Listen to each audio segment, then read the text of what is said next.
Hello and welcome to IB Times TV. I'm Marisa Christian. Today I'm joined by IB Times reporter Lisa Mahapatra to talk about big data analytics and how it affects you. There's been a lot of talk about big data recently. For those who aren't familiar, just what is big data and why are we talking about it now? So big data is literally just a lot of data. That's why it's called big data. It's so big that most companies don't know what to do with it. So big data it basically is all of your data combined with the data of like millions of other people.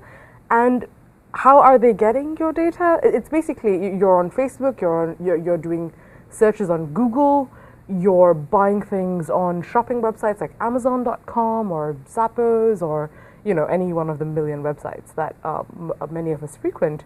So every time you go to a website and do anything, there are little, bits of code or cookies or, there are more advanced things now that kind of follow what you're doing and, kind of keep track of like, what are your search terms? What are you buying? How many are you buying? At what price point are you buying things?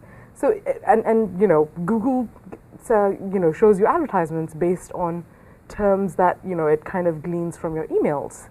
So, I feel like everyone already kind of knew that they were being targeted based on their activities. But I think a lot of people don't understand to what extent this could possibly affect them. How are we being watched and just who is watching us? So just the act of doing something on the internet, on any website at all, means that you're basically giving away your personal data to these websites. And who's tracking us? There's Google, there's Facebook, pretty much any social networking site. And then there are third-party companies that basically just add cookies, to various websites. Like dictionary.com had like 151 cookies when it was checked last like a year ago or so. And as was recently discovered, the US government the NSA is also keeping tabs on what we're all doing. Some people argue that they have nothing to hide, so big data collection doesn't affect them. What's wrong with this attitude, or what is the counter-argument? You may not have anything to hide, but when a company has a lot of information about you, then they can discriminate against you or for you. As in, having a lot of data about a lot of people basically prevents this idealistic idea that we're all equal. For example, if Amazon.com knows that you're very price sensitive, Amazon.com might offer you a few coupons. However, if someone else is just like, I'll just buy whatever, I don't really care about the price so much, then they're actually paying a higher price because Amazon.com has chosen to not give them coupons. And for example, in auto insurance of recently, basically your insurance premiums are based on how you drive.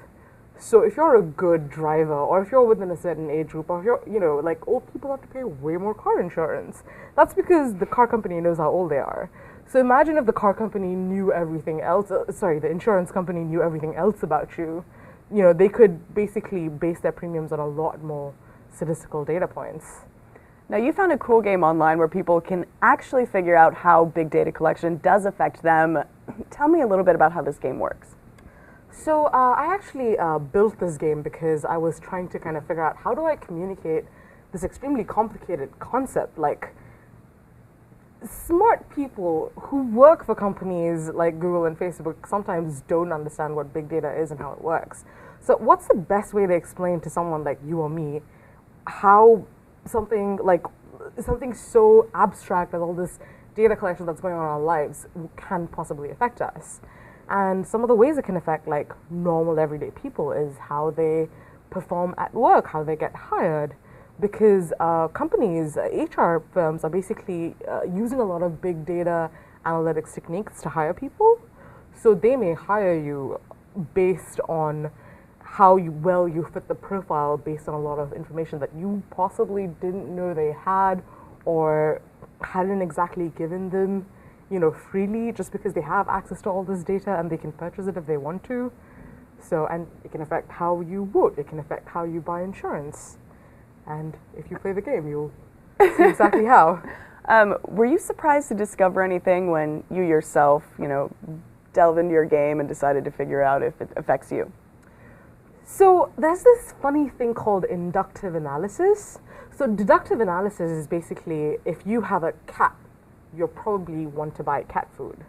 However, inductive analysis is basically when it's an algorithm that basically has all this other information about you and can induce more information about you, can guess things about you based on all the other information, and it has nothing to do with each other. It's like, yeah, people who have cats want to buy cat food, but inductive analysis is more like Republicans who buy a lot of milk like reading books about dogs, as in like these three things have nothing to do with each other, but like, and it's never like three things. It's like if you know like a million things about someone, you can guess another 200 things.